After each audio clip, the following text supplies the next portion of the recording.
could have given a tip to a friend, don't you think? Or is that only the case when I help you?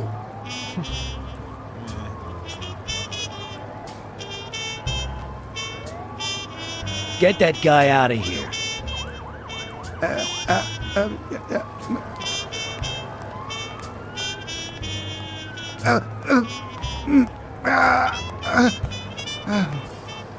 All right. Let's get this over with. When the war ended, Mitchell convinced Groon to use his super soldier drugs on elite athletes. Somehow, Dunn found out about Mitchell's scheme. So when Mitchell heard that Dunn was onto him, he ordered Randall Lee to kill him. Then, he made Randall search Dunn's house and the gym for any incriminating evidence he might have had against him. The poor cleaning lady died almost by chance. When you stuck your nose in the case, he tried to scare you by sending his thugs to give you a beating. And when that didn't work, he asked Randall Lee to finish you off on the gym rooftop. But Randall not only failed, he got captured. So Mitchell ordered Gil to put a bullet through his head, which only made Gil upset. You kept getting discovering his headquarters. When Mitchell realized he was cornered, he burned his bridges by setting the lab on fire, along with Dr. Groon and his daughter. Gil saw the opportunity to get back at Mitchell, so he blocked the only exit so that he would also die in the fire. Did I leave any loose ends? Just a few. But don't worry about it. I'll take care of them now. So I guess thanks for everything.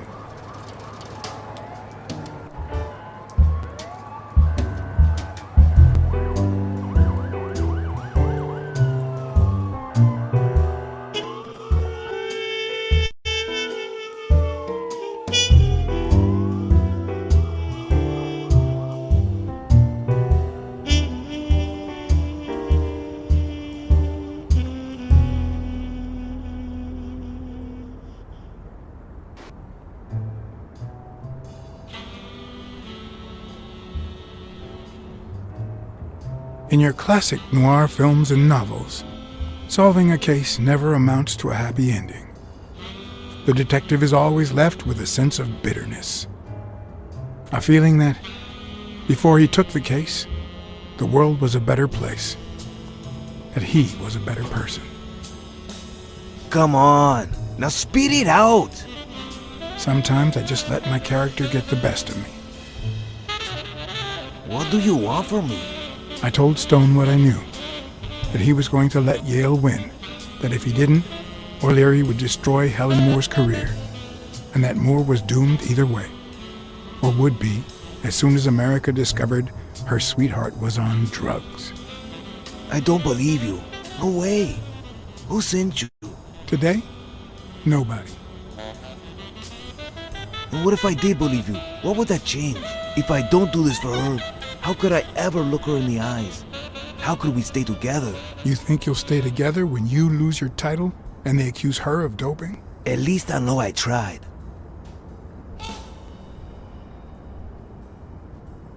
The drug scandal is bound to rattle the entire sporting world soon enough. At some point, the police will have to take it seriously. If you let Yale win, and they find out about O'Leary, you might even lose your freedom. It's not the worst thing I can lose.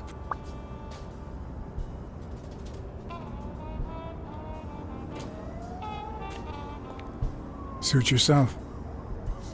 But trust me, your manager is a murderer. Get as far away from him as possible. Hey, BLACKSAD! I'll think about it.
Yale confirmed to me that Dunn found out that Mitchell was giving him meds. That was the reason they argued the evening of his death. In fact, I was clean at the time. Hadn't used for days. I didn't want to go down that road. I wanted to follow Joe. But he discovered everything. He didn't believe me when I said I had nothing to do with it. But you used again. Only after his death. I needed to cope. But the drugs gave you a panic attack. Yeah. But I've been clean ever since. Mitchell gave you the pills when he stopped by the hospital. Hence, your miraculous recovery. Are you planning on taking them before the fight?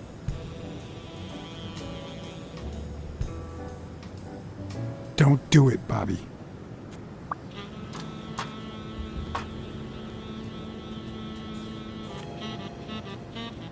Someone has to save the gym. I owe it to Joe. And Sonia. And my Aunt Mary.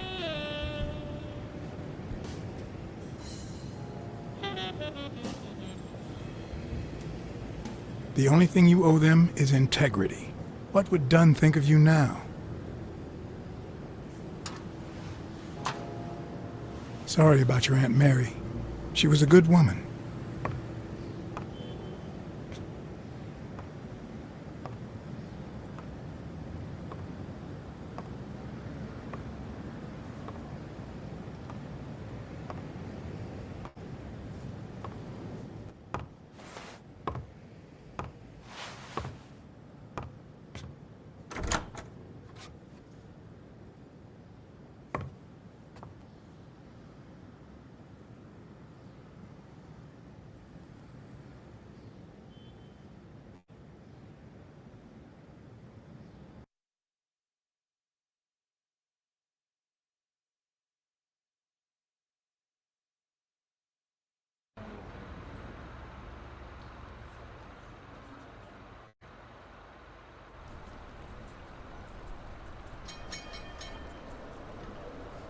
Stone and Yale hadn't taken away the bitterness I felt. I needed a friend. He was outraged that I hadn't given him the tip, but he let it go as soon as I bought him a milkshake. After the perfect storm of corruption and murder, only friendship could reconcile me with the world. Only that could make me believe in mankind again.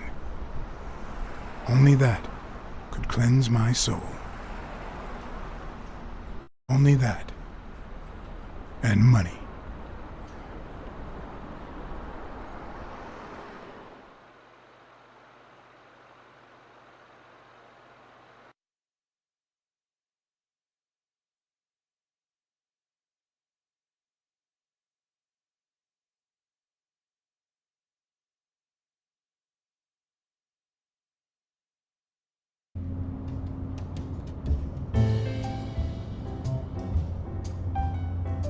In your standard noir novel, Yale and Stone would be punished for breaking the rules. There would be justice for Sonia, the victim. But this was the real world. As the detective who had cracked the case, I just had to get my paycheck and be on my way. Nice to meet you, Mr. BLACKSAD. Mr. Thorpe is on his way. Care to take a seat while you wait?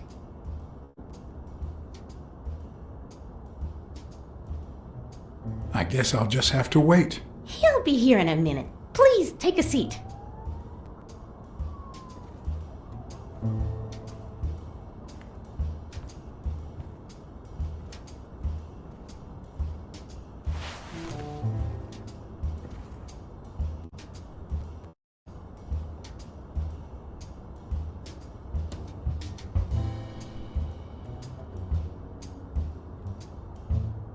No matter how many curveballs destiny throws his way, he always manages to land on his feet. When he was a rising sports talent, the war put an end to his career, so he became a war hero.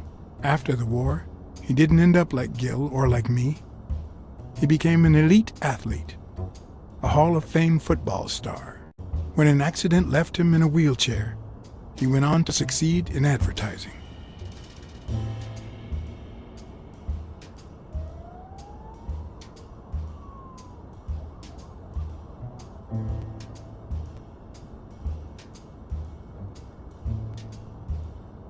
The last time I climbed a skyscraper, I had very different intentions. I wasn't there to claim my reward. I was there to punish someone.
No, that's not possible. But what if Tim Thorpe was somehow involved in Mitchell's operation? Mr. BLACKSAD? Mr. Thorpe is running later than expected, but he insists on meeting you, if you don't mind. Sure, as long as you help me fight off this boredom. That's not in my job description, but...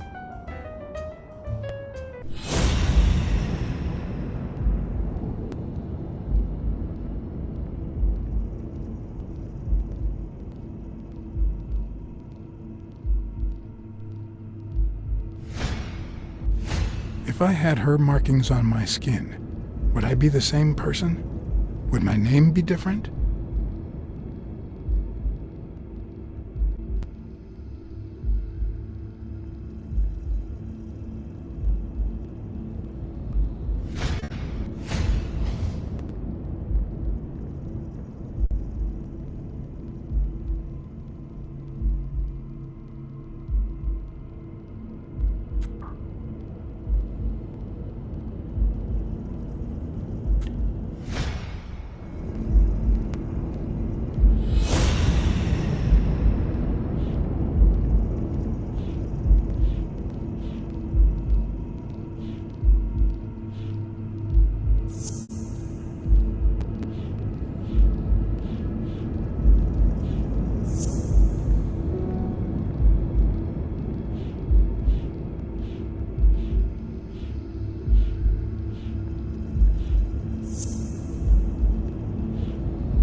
If my hunch is right, there should be a meeting with Mitchell noted somewhere in Thorpe's agenda.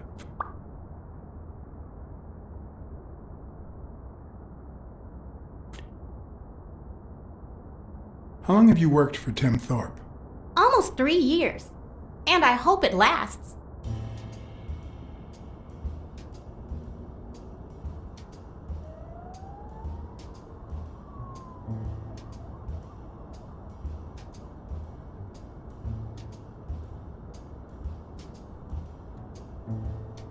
Well, you see, I've got a problem. In order to figure out how much Mr. Thorpe owes me, I need to know what day I started working on the case. But I can't remember. You wouldn't have that written down, would you? It sure wasn't on my shift. I'd remember. Let me see.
What?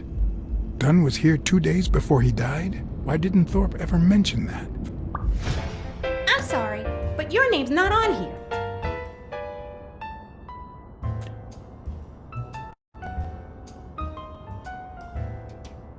Did he tell you how long it will take him to get here? They just left Delano's, so about 30 minutes? It depends on the traffic. I'm sorry for the inconvenience.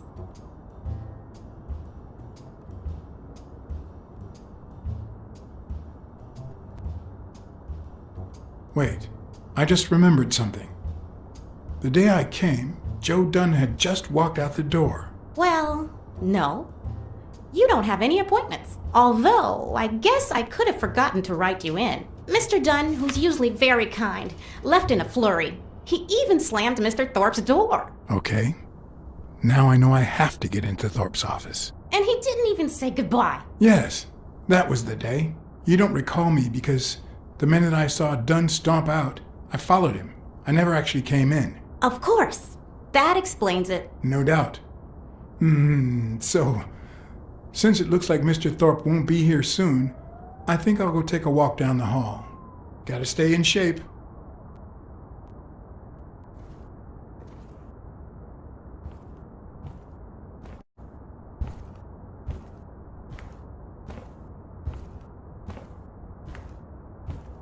Come on, Thorpe. Tell me there's a back door to your office.